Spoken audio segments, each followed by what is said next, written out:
Everybody, guys, Yes, sir. how are you? We are fine, sir. एकदमै good छ है ल ओके सो हिजो कसले पो गीत गाउनु भएको थियो एकजना छेउमा हुनु त सुषमाले है Pradita Simon. Pradita. के अरे असारको 15मा के खाने अनि लिम्बू दही पनि हुन्छ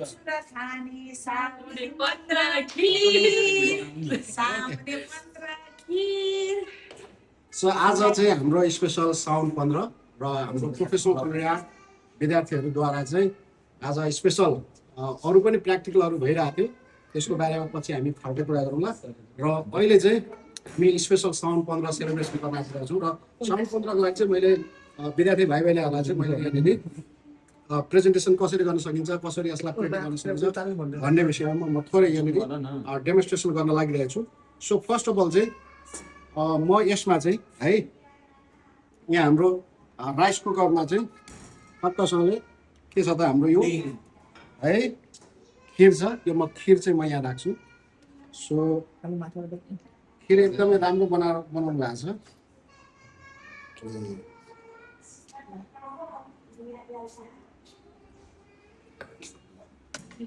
टिक्क गरिदिने है भाइ एउटा उयो त के भन्छ चम्ची ल्याऊ Spoon.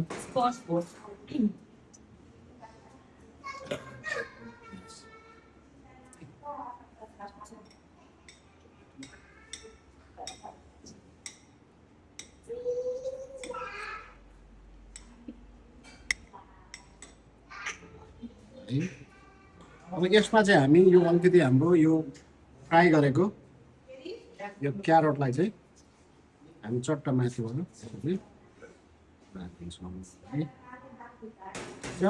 Yes, sir. You can see here looks awesome है हेर्नुभयो नि होइन सो यसलाई अलिकति भाइब्रेन्ट देखाउनको लागि चाहिँ हामीले लिटल बिट अफ है यसरी यसलाई यो पनि एडिसन गरिदिनु सक्छौँ है र यसलाई एक साइडमा हामी राखिदिने यहाँनिर ओके अब हामी चट्टसँगले योसँग त खानु पर्यो नि त होइन Yes, सो sir. यहाँनिर आलुदम बनाइएको छ सो आलुदमलाई चाहिँ हामीले चट्ट साइडमा यसरी राखिदिने चट्टसँगले ठिक छ जहिले पनि तपाईँहरूले प्लेटिङहरू गर्दाखेरि अलिकति ठाडो बनाएर राख्नुहोला सिट ठाडो बनाए जस्तो गरेर त्यो गर्न सक्नुहुन्छ त्यसले चाहिँ अलिकति यो चाहिँ जीवन भरिएको छ मरेको छैन भन्ने खालको दर्शाउँछ किनभने फ्ल्याट भयो भने चाहिँ यो चाहिँ अलरेडी कसैले युज गरिसकेको छ भन्ने खालको देखिन्छ सो एज अलवेज अलिकति तडक बडक स्वादलाई एकदमै इन्हान्स गर्नको लागि चाहिँ यहाँ अर्को हाम्रो के छ त अचार छ है यो के को अचार हो यो आलु आलु मटरको छोप right Yes, sir.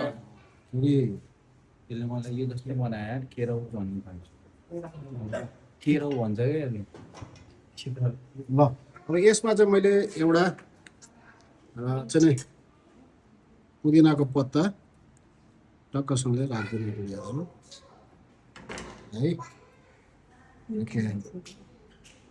Put here and some perilla leaves. We can put here. Yes, this is the final look. Number 2 either. This is love. Okay. Happy Kheer Day. Yes, happy Kheer Day. यसरी तपाईँले चाहिँ बाँकीको प्लेटिङहरू गर्नु होला है ल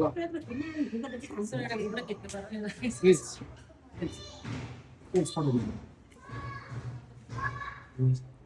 त्यो उतै दिनु